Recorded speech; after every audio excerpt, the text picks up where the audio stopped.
Hello friends, welcome back to the my new video guys and my YouTube channel. Today friends we are going to how can we disable guys auto brightness in our lava phone. Guys, you want to disable your auto brightness setting guys you have guys your brightness problem guys your brightness increase and decrease automatic. So how can you disable this setting in your lava phone? In this video guys I will show you, I will tell you guys. So before starting video fan, first of all go and subscribe the channel guys, click the bell icon and like my video.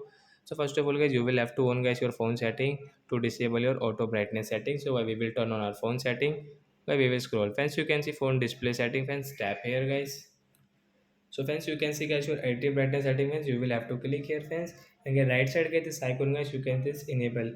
So friends, you want to disable guys your auto brightness mode setting. So when you can disable from here, so your brightness will not increase and decrease automatically in your lava phone guys. Your brightness problem has solved in your phone.